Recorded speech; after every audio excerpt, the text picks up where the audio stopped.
वैशाख चौथ व्रत की कहानी। एक बुढ़िया माई और उसका बेटा था। बुढ़िया माई बेटे के लिए 12 महीनों की 12 चौथ करती। बेटा जंगल से लकड़ी लाता, दोनों माँ बेटा उनको बेचकर गुजारा करते थे। बुढ़िया माई रोजाना लकड़ियों में से 2 लकड़ी अलग रख लेती और चौथ के दिन बेटे से छुपकर लकड़ियां बेचकर सामान लेकर आती। फिर 5 चूरमा के पिंड बनाती, एक बेटे को खिलाती, एक खुद खाती, एक चौथ माता को चढ़ाती और 2 बांट देती। एक चौथ के दिन बेटा अपनी पड़ोसन के घर गया। उसने चूरमे के लड्डू बना रखे थे, तो उसने पूछा कि आज क्या है जो चूरमा बनाया है। पड़ोसन बोली कि मैंने तो आज ही बनाया है, पर तेरी माँ तो हर चौथ के दिन बनाती है, तुमको आज दिया था क्या? बेटा बोला, दिया तो था। पड़ोसन बोली कि तुम लकड़ियां लेकर आते हो जिसमें से तेरी माँ लकड़ियां छुपाकर बेचकर चूरमा बनाती है। बेटा माँ के पास गया और बोला कि मैं तो इतनी मेहनत से लकड़ियां लेकर आता हूँ, तुम चूरमा बना करके खाती हो, तुम मुझको छोड़ दो या चौथ माता को। तो बुढ़िया माई बोली, बेटा मैं तो तेरे लिए ही व्रत करती हूँ, इसलिए तुमको भले ही छोड़ दूं, लेकिन चौथ माता को नहीं छोड़ सकती। तब बेटे ने नाराज होकर घर छोड़ने का फैसला किया।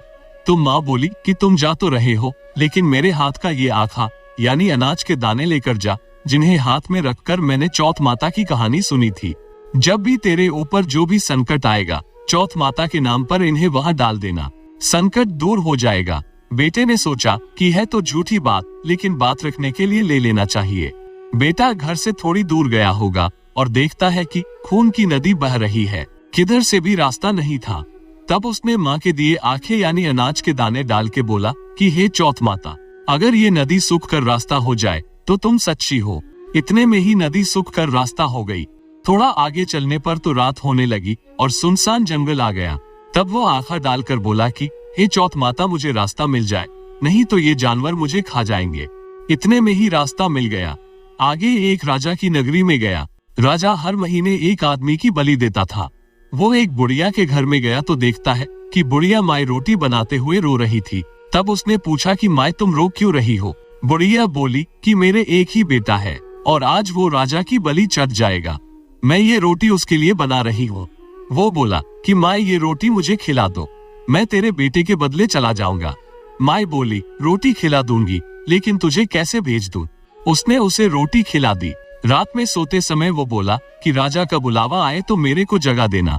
आधी रात को बुलावा आया। बुढ़िया माई सोचने लगी कि पराये पूत ने कैसे बलि चढ़ा दूं, पर इतने में ही वो जग गया और जाने लगा और बुढ़िया माई से बोला कि मेरी पोटली और लाठी रखी है। बुढ़िया माई ने सोचा कि आज तक कोई वापस नहीं आया, ये कैसे आएगा? राजा का आदमी उसे साथ लेकर चला गया। वहां पर उसे कच्चे घड़े में पकने वाले कुंड में चुन दिया। जब वो चुना जा रहा था तो उसने आखा डालकर कहा कि हे चौथ माता, 2 संकट टाल दिए, ये भी तुम ही टालो। इतने में आवा पककर तैयार हो गया। 2-3 दिन बाद आवा के पास बच्चे खेल रहे थे। बच्चों ने खेल खेल में आवा पर कनकरी मारी तो उसमें से आवाज आई। बच्चों ने राजा के आदमियों के पास जाकर कहा कि आवा पक गया। राजा के आदमियों ने सोचा कि 6 महीने में पकने वाला आवा इतनी जल्दी कैसे पक गया। उन्होंने ये बात राजा को बताई। राजा ने जाकर देखा तो सारे बर्तन सोना चांदी के कलश हो गए। वे बर्तन उतारने लगे तो अंदर से आवाज आए कि धीरे धीरे उतारना, अंदर मानस है। राजा ने सोचा कि इसमें से पहले तो कभी कोई ऐसी आवाज नहीं आई। राजा ने पूछा कि कौन हो तुम? तो उसने अंदर से ही कहा कि मैं तो वो ही हूँ जिसे आपने 3 दिन पहले इसमें चुनकर बलि ली थी। उन्होंने खोलकर देखा तो अंदर वो ही आदमी है जिसे 3 दिन पहले उन्होंने इस आवा में चुनकर बलि चढ़ाया था। उन्होंने सारी बात बताई।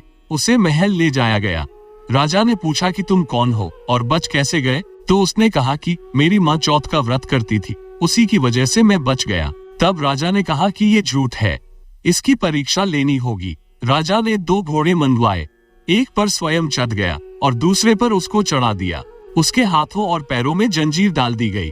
राजा ने कहा कि अब अपन जंगल की तरफ चलते हैं, अगर ये जंजीरें खुलकर मेरे हाथ पैरों में आ जाएंगी तो तुम्हारी माँ की चौथ माता सच्ची है। थोड़ी दूर चलने पर ऐसा ही हो गया। राजा के हाथ पैरों में जंजीरें जकड़ गई।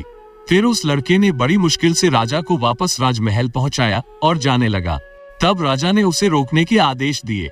फिर राजा ने उसे अपनी बेटी के साथ विवाह करने के लिए कहा तो उसने स्वीकार कर लिया।